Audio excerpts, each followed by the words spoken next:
விசுவாசிக்காதவ இருக்கிற இடத்துல அற்புதம் செய்ய முடியலையாமா பைபிள் சொல்லுது.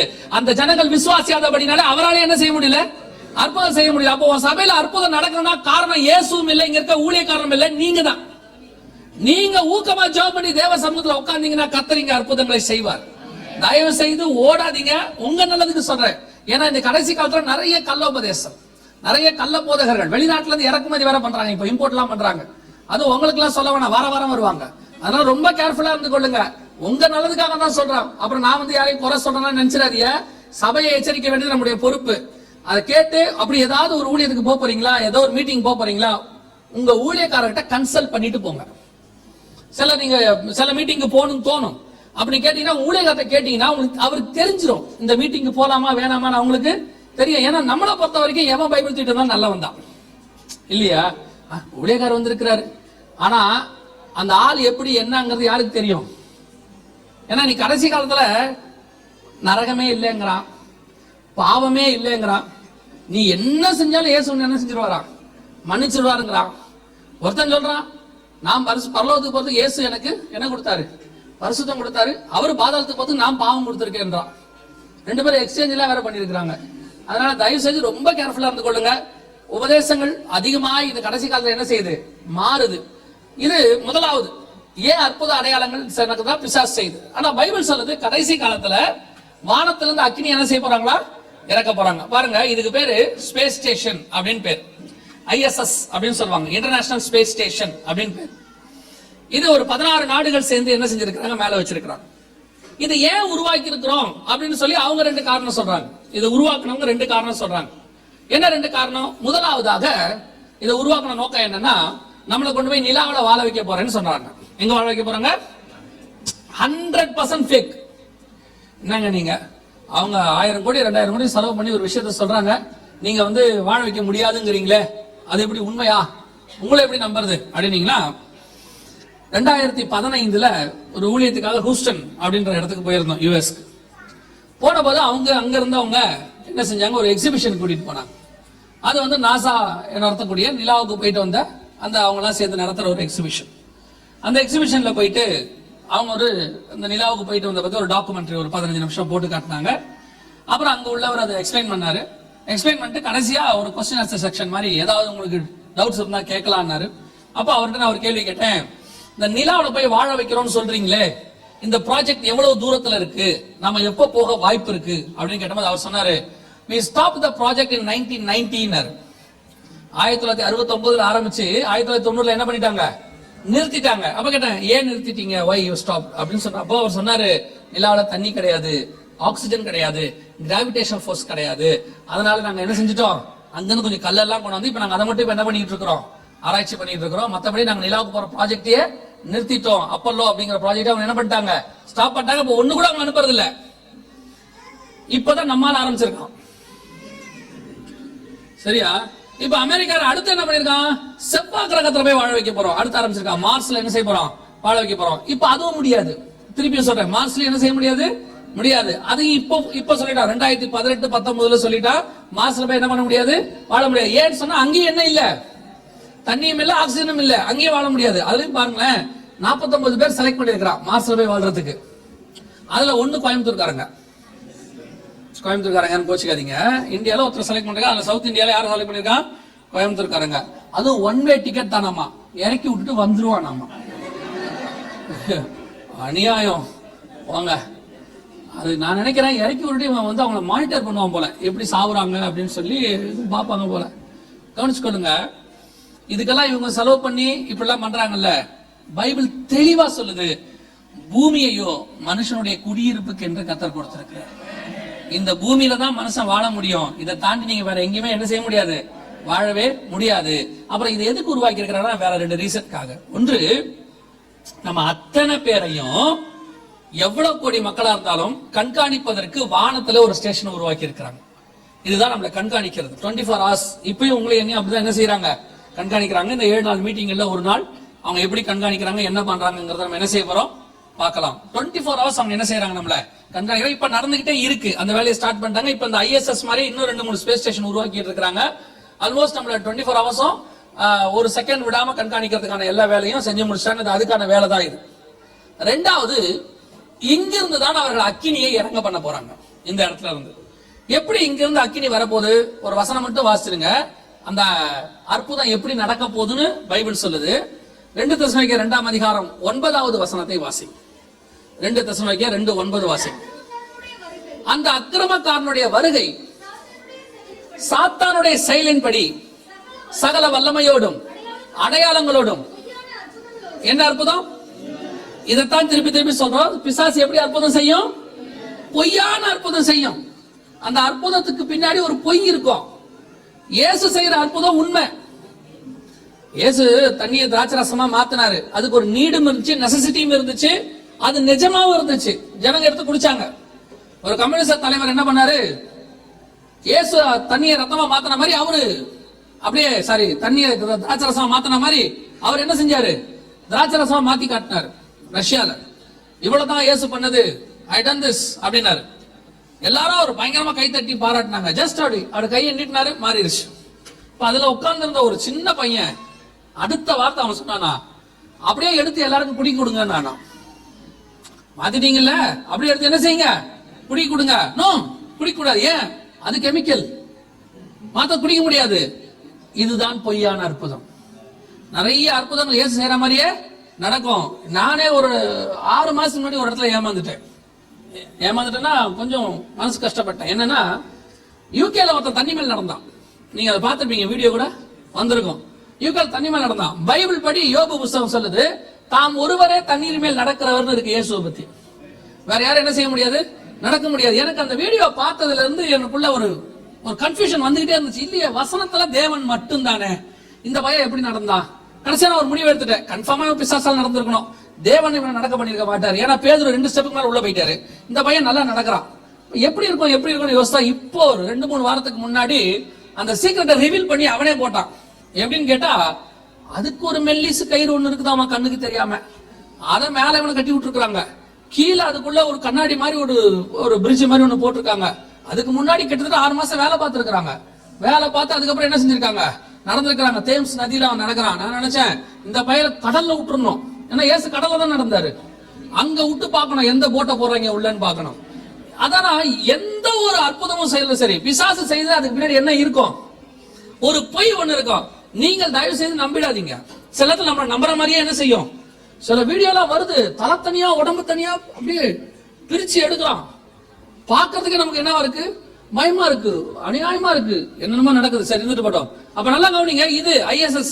இங்க இருந்து தான் அவங்க அக்கினி இறக்க போறாங்க. பொய்யா இறக்க போறாங்க. எப்படி இறக்க போறாங்க அப்படின்னா, ஒரு இன்சிடென்ட் சொன்னா உங்களுக்கு புரியும். கல்பனா சாவ்லா தெரியுமில்ல உங்களுக்கு? அவங்க இங்க இருந்து வரும்போது தான் செத்து போயிட்டாங்க. இந்த ISSல இருந்து வரும்போது தான், கொலம்பியாங்கிற விண்வெளி ஓடத்துல வரும்போது, பூமிக்குள்ள வரும்போது அவங்க என்ன செஞ்சிட்டாங்க? தீப்பற்றி கொண்டது. எப்படி தீப்பத்துச்சுன்னு கேட்டா, இந்த பூமின்னு வச்சுக்கோங்களேன், இதுக்கு மேல இப்படி ஒரு பாதுகாப்பு வளையத்தை கர்த்தர் கொடுத்திருக்கிறார். அதுக்கு பேரு காந்த புலம்னு பேரு, மேக்னெட்டிக் ஃபீல்டு அப்படின்னு சொல்லுவாங்க. எலக்ட்ரோ மேக்னெட்டிக் ஃபீல்டுன்னு ஒரு வார்த்தை இருக்காது, EM அப்படிம்பாங்க. இப்படி பிடிச்சிருக்கோம், பாத்திருக்கீங்களா நீங்க? ஒரு ப்ளூ கலர்ல இப்படி வட்டம் போட்டு காட்டியிருப்பாங்க. அதுக்கு பேரு electro magnetic field, magnetic field, காந்த புலம். இந்த பூமி எவ்வளவு ஸ்பீடா சுத்துதுன்னு நினைக்கிறீங்க? இதெல்லாம் சொல்லி கொடுக்குறாங்க தான் ஸ்கூலுக்கு போகாம இங்க வந்துடுறீங்களா? சிலர் அப்படியே பாக்குற பார்வை அப்படிதான் தெரியுது. ஒரு சர்ச்சுக்கு போயிருந்தேன். நான் போய் மைக் அப்படி எடுத்த உடனே இந்த பின்னாடி ஒரு மாதிரி ஒரு பையன் உட்காந்துருந்தான். அந்த பையன் சொல்றான், வந்துட்டான்டா சயின்ஸ் வாத்தியாருங்கிறான். அப்படியே சொல்றான், வந்துட்டார் சயின்ஸ் வாத்தியாரு அப்படிங்கிறான். அதனால ஆனா உண்மை இதெல்லாம் தெரிஞ்சுக்கிட்டா நல்லது. இந்த பூமி எவ்வளவு ஸ்பீடா சுத்துன்னு நினைக்கிறீங்க? மணிக்கு மினிமம் 2000 இருந்து 2400 கிலோமீட்டர் ஸ்பீட்ல சுத்துது. உங்களுக்கு ஏதாவது தெரியுதா? ராட்டினத்துல உட்காந்தா ஒரு சிலர்லாம் பாத்தீங்கன்னா தலை சுத்தம் தெரியுமா? தலை சுத்தம் இல்ல. நமக்கு ஏதாவது சுத்தி இருக்கா இது வரைக்கும்? இல்ல. நம்ம சிலரை பார்த்தா நமக்கு தலை சுத்தம். ஆனாலும் பார்த்தோன்னே பொதுவா உங்களுக்கு இந்த பூமியில உட்காந்து தலை சுத்துதா? நீங்க வந்து இங்க உட்காந்து ஏறக்குறைய ஒரு 2400 கிலோமீட்டர் டிராவல் பண்ணிட்டீங்க சபைக்குள்ள வந்து. ஏன்னா 1 ஹவருக்கு மேல ஆயிடுச்சு. நம்ம எப்படி அப்படி சுத்தி இருக்கோம்? ஏன் நமக்கு எதுவுமே தெரியல? ஒண்ணுமே தெரியல. இத்தனைக்கு பூமிக்கு மேலதான் கடல் இருக்கு, பூமிக்கு மேலதான் வீடு இருக்கு. இந்த ஸ்பீட்ல சுத்தினா மேல இருக்கிறதுல என்ன ஆகணும்? தெரிக்கணும் இல்ல? ஒண்ணுமே ஆகல. ஏன் அப்படின்னு கேட்டீங்கன்னா, கீழே ஒரு மேக்னெட் கொடுத்திருக்கிறாரு. அதுக்கு பேரு கிராவிடேஷன் ஃபோர்ஸ் கீழே கொடுத்திருக்கிறாரு. மேல ஒரு மேக்னெட் கொடுத்திருக்கிறாரு. அதுக்கு பேரு EM, காந்தபுலம் அப்படின்னு பேரு. கீழே ஒண்ணு இழுத்துக்கிட்டு இருக்கு, மேல ஒண்ணு இழுத்துக்கிட்டு இருக்கு. ரெண்டுத்துக்கு நடுவுல தான் நீங்க நானும் இருக்கிறோம். எப்படி வச்சிருக்காரு பாருங்க. இந்த ஸ்பீட இது இழுத்துக்கிட்டு இருக்கு, இந்த ஸ்பீட்ல நடந்துகிட்டு இருக்கு. இந்த உள்ள இருக்கிற மேக்னெட் கொஞ்சம் ஆடும் போதுதான் பூமி எதிர்ச்சி வருது. ரெண்டும் எவ்வளவு பெர்ஃபெக்ட் ஸ்பீட்ல இருந்தா மணிக்கு 2400 கிலோமீட்டர் ஸ்பீட்ல நம்ம சுத்துறோம், நமக்கு எதுவுமே என்ன செய்யல, தெரியவே இல்ல. கிட்டத்தட்ட 6000 வருஷமா சுத்திக்கிட்டே இருக்குது. நம் தேவனை போல சர்வ வல்லம் உள்ள தேவன் உலகத்துல வேற ஒருத்தருமே கிடையாது. ஹல்லேலூயா. எப்பேர், அதாவது அதான் ஆண்டவர் சொல்றாரு, தேவன் இல்லை என்று மதிகேடன் சொல்லுகிறார். ஒவ்வொரு விஷயத்துக்கு பின்னாடியும் கடவுள் இருக்கிறார். அதை புரிஞ்சுக்கிறதுக்கு தான் நமக்கு என்ன பத்தல, நம்ம அறிவு பத்த மாட்டேங்குது. சரி இருக்கட்டும். அப்ப இந்த இடத்துல வரும்போது எப்படி தீ பற்றி கொண்டது அப்படின்னு கேட்டீங்கன்னா, இந்த பூமியினுடைய காந்த புலம் இருக்கு இல்லீங்களா, இது இருக்குல்ல, இது என்ன செய்யும், இதோட ஸ்பெஷாலிட்டி என்னன்னு கேட்டீங்கன்னா, எது மேல இருந்து உள்ள வந்தாலும் அது தீப்பத்திரும். இது அந்த அளவுக்கு ஹீட். எது வந்தாலும் நெருப்பு பத்தி விட்டுரும். இதுவும் ஒரு ஷீல்டு மாதிரி நமக்கு ஆண்டவர் எதுக்கு இதை கொடுத்து வச்சிருக்கிறாருன்னா, எதுவும் பூமி மேல விழாம இருக்கிறதுக்காக கத்தர் கொடுத்து வச்சிருக்கிறார். எது பூமிக்கு மேல விழுதாலும் அதை உடனே சாம்பல் ஆக்கி விட்டுரும். அதுக்கெல்லாம் கத்தர் என்ன பண்ணிருக்கிறாரு, அதை கொடுத்திருக்கிறார். இது அவரை வெளியே அனுப்புறதுக்கு பண்ண டாக்டிஸா இல்ல அப்படி ஒண்ணும் இல்லையே. சில நேரத்தில் அந்த பிள்ளை அப்படி பண்ணிட்டோம்னா நம்ம வெளியே போயிடலாம். செய்தி போர் அடிச்சதுன்னு வச்சுங்களேன், வெளியே போறதுக்கு அது ஒரு நல்ல வாய்ப்பு. ஏன்னா நம்மளா ஏஞ்சி போனா கேள்வி கேட்பான், எங்க போறீங்க அப்படின்னு. பிள்ளை இருக்குன்னா ஒரு கேள்வியும் கேட்க முடியாது பாருங்க. சரி ஓகே சோதரம், இல்ல அவர் உண்மையா தான் போயிருப்பார், நீங்க தான் தப்பா எடுத்துக்காதீங்க. இல்ல நீங்க நினைக்கணும் ஒருவேளை இருக்குமோ, இன்னும் கொஞ்சம் பேர் யோசிக்கிறான், இந்த ஐடியா நமக்கு தெரியாம போச்சு, ரொம்ப நேரமா உள்ள உட்காந்துருக்கேன் அப்படின்னு. இல்ல அப்படி இல்ல, சரி இருக்கட்டும். இவர் என்ன யோசிக்கிறா தெரியுமா, ரொம்ப நேரமா இந்த நடுநடுல பேசுற மெசேஜ்க்காக நம்ம எவ்வளவு விஷயத்த கேட்க அப்படிதான் நினைக்கிறீங்க. அவர் பார்க்கும்போது தெரியுது. சரி கவனிங்க. அப்போ எப்படி இது தீப்பற்றி கொள்ளுதுன்னா, இந்த ஷீல்டு இருக்கு பாருங்க, இது ஃபுல்லா ஹீட், சூடு.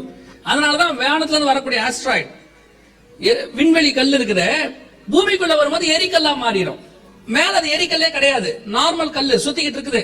அது பூமிக்குள்ள வரும்போது என்னவா மாறுது, எரிக்கல். ஏன் மாறுதுன்னா, இந்த இடத்துல இருக்கிற சூடு அது என்ன செய்யுது, பத்த வைக்குது. அப்ப இந்த இடத்துல நமக்கு உங்க பாஷையில சொன்னோம்னா, இங்க நல்ல ஒரு தீப்பெட்டி இருக்கு, எது வந்தாலும் எரிச்சு விட்டுருது. இப்ப இங்க இருந்து தான் அந்த ரசாயன கேஸ் ஒண்ணு அனுப்ப போறாங்க. இப்ப இங்க இருந்து ஒரு கேஸ் ஒண்ணு வருதுன்னு வச்சுங்களேன், அவங்க அனுப்புறாங்க. அது பூமிக்குள்ள வரும்போது என்ன செய்யும், யாரும் பத்த வைக்க வேண்டாம், ஆட்டோமேட்டிக்கா அதுவே என்ன செய்யும், பத்த வைக்கும். அதுலயும் அவங்க இஷ்டப்படி அதை இறக்கலாம், அவங்க இஷ்டப்படி எந்த ரூபத்துல வேணா இறக்கலாம். இப்ப எப்படி அந்தி கிறிஸ்துவோட ஆட்சி வரும்போது அவன் என்ன பண்ணுவான், வானத்துல இருந்து அக்கினி இறக்குவான். ஏன்னா இதுக்கு முன்னாடி எலியா இறக்கி இருக்கிறார். எலியா இறக்கிட்டு யார தேவன் சொன்னாரோ அவர் தான் மெய்யான தேவன், அப்படித்தானே? ஆனா இவன் என்ன பண்ணான், இறக்கிட்டு தன்னைத்தானே தேவன் என்று காண்பிக்கிறவனாயும் இருப்பான். தானியேல் புஸ்தகம் 11ஆம் அதிகாரம் 37வது வசனத்துல தன்னைத்தானே தேவன் என்று காண்பிக்கிறவனாய் இருப்பார். 2 தெசலோனிக்கேயர் 2:4 அது இருக்கு, தானியேல் 11:37 அது இருக்கு. தன்னையே தேவன் என்று உயர்த்துவான். இப்ப அந்திகிறிஸ்து என்ன பண்ண போறான், மேல இருந்து நெருப்பை இறக்கி அந்த நெருப்பு பூமிக்குள்ள நுழையும் போது அத்தனை பேரும் அதை பார்க்கும் பொழுது அந்த நெருப்பை இறக்குகிற அவனையே என்ன செய்வாங்க, கடவுள்னு சொல்லுவாங்க. ஏன்னா எலியா இறக்கிட்டு கர்த்தரே தேவன் என்றார், இவன் இறக்கிட்டு நானே தேவன் என்று சொல்லுவான். அல்லேலூயா. இப்ப எல்லாத்தையும் இறக்கிறதுக்கு எல்லாம் ரெடி ஆயிருச்சு. இப்போ சரி, ஏன் நெருப்ப இறக்குறான் அப்படின்னு கேட்டீங்கன்னா, எல்லா மதங்கள்லயும் பாத்தீங்கன்னா நெருப்பு கடவுளாக கருதப்படுகிறது. அது இந்து மார்க்கமா இருக்கட்டும், சீன மார்க்கமா இருக்கட்டும். சீனர்கள் எல்லாம் பாத்தீங்கன்னா வீட்டு வாசல்ல ஒரு சிவப்பு கலர்ல லைட் வச்சிருப்பாங்க. ரோமன் கத்தோலிக்கர்கள் போனா வீட்டு வாசல்ல என்ன வச்சிருப்பாங்க, வீட்டுக்குள்ள ஒரு கேண்டில் வச்சிருப்பாங்க. எல்லா மார்க்கத்திலும் நெருப்பு கடவுளாக இருக்கு. இது கூட எங்க வந்துச்சுன்னா, முச்செடியில அவர் என்ன பாக்குறாரு, மோசே 3ஆம் அதிகாரம் யாத்திராகம புத்தகத்துல தேவனை பார்க்கிறார். முச்செடியில தேவன் அவர் அந்த தீ ரூபத்துல பார்த்ததுனால எல்லாரும் என்ன பண்ணிட்டாங்க, அவர் தான் தேவன், தேவன் நெருப்பாக இருக்கிறார்னு முடிவு எடுத்துட்டான். தேவன் நெருப்பா இல்ல, சிச்சுவேஷனுக்கு ஏத்த மாதிரி எப்படி வேணாலும் வருவார். காற்றா வருவாரு, பூமி எதிர்ச்சியா வருவாரு, அவர் ரூபமாக வருவார், எப்படி வேணாலும் வருவார். அதனால இவங்க நெருப்பை கடவுளா பாக்குறதுனால இப்ப அவன் நெருப்பை இறக்கிட்டு அந்த நெருப்பு தான் தேவனாகவும் அதை இறக்குற அவனே மெய்யான தேவனாக காண்பிக்க போகிறான். அதுக்காக தான் இதை உருவாக்கி இருக்கிறாங்க ISS ஸ்பேஸ் ஸ்டேஷன். இது வேற எதுக்காகவும் கிடையாது.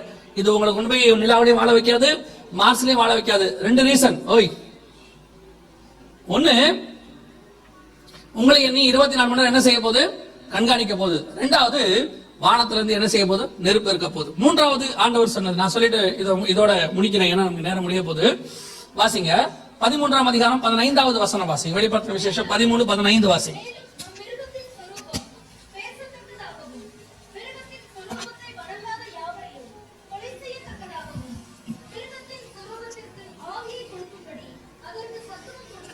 மேலும் மிருகத்தின் சொரூபம் பேசத்தக்கதாக அப்படின்னு. சொரூபம்னா என்னது, சொரூபம்னா சிலை, ரூபம்னா நம்மள மாதிரியே செஞ்சா அதுக்கு பேர் என்னது, சொரூபம், அது சமஸ்கிருத வார்த்தை. தமிழ்ல சொன்னா சிலை.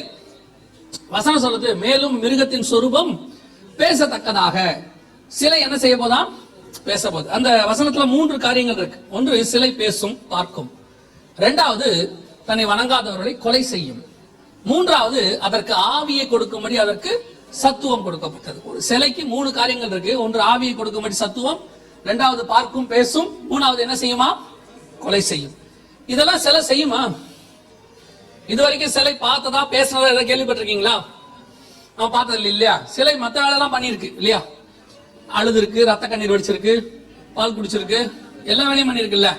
இது வரைக்கும் சிலை பேசி பார்த்திருக்கிறீங்க? மாதா சிலை அடிக்கடி ரத்த கண்ணீர் வடிக்கும், அடிக்கடி அழுவும் இல்ல? மாதா சிலை பார்த்திருக்கீங்களா? நிறைய இடத்துல அந்த நான் தான் சொல்லுவேன், அழுகுற மாதா வாய் திறந்து சொல்லிடலாம்ல, ஏன் அழுகுறன்னு சொல்லிடலாம்ல. இன்னைக்கு நிறைய வீட்டுல இருக்கிற மாதாக்கள் அழுவும் சொல்லாது என்னன்னு பார்த்திருக்கீங்களா? நிறைய வீட்டுல